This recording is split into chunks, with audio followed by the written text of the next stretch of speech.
Okay, here's a beautiful English text of approximately 500 words based on the verse Titus chapter 1 verse 12, focusing on the message it can convey. One of them, a prophet of their own, said, "Cretans are always liars, evil beasts, and idle gluttons."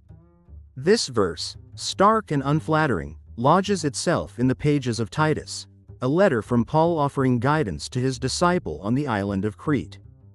At first glance, it seems a harsh and generalized condemnation of an entire people.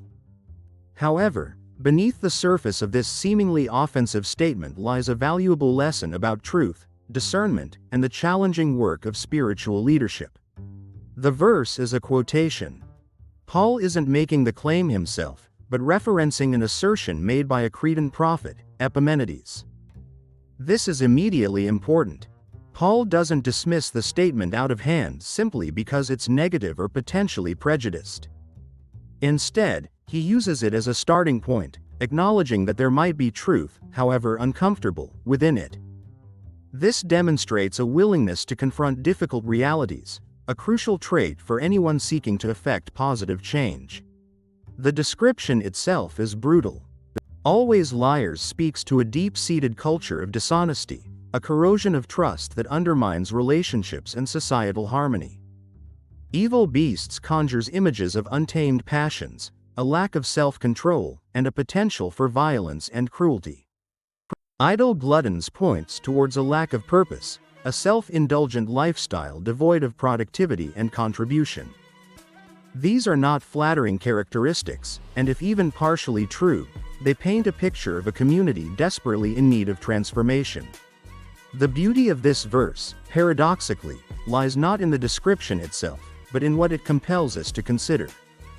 Paul doesn't simply condemn the Cretans. He charges Titus with the responsibility of setting things in order, of appointing elders who will embody integrity and sound doctrine. The unflattering assessment becomes the catalyst for action. It highlights the urgency and importance of establishing strong, ethical leadership within the community. The lesson for us transcends geographical or cultural boundaries. We all live within communities, within systems, that are flawed. We are all, to some extent, shaped by the prevailing culture around us. Perhaps we see echoes of these unflattering traits, dishonesty, unchecked desires, apathy, within our own societies, or even within ourselves.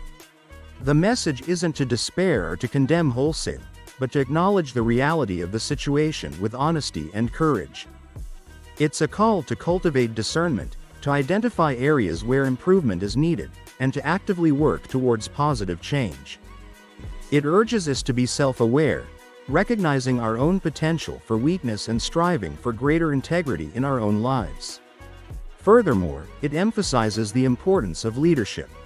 Strong, ethical leaders, grounded in truth and committed to serving others, can be powerful agents of transformation. They can challenge negative cultural norms, inspire positive behaviors, and guide communities towards a more virtuous path.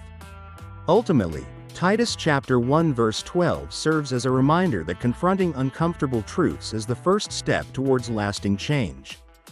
It is a call to honest self-reflection, to courageous leadership, and to the unwavering pursuit of a more just and compassionate world.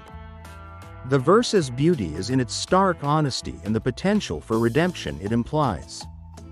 It encourages us to see beyond the surface, to confront the difficult realities, and to strive for a better future, even in the face of seemingly insurmountable challenges.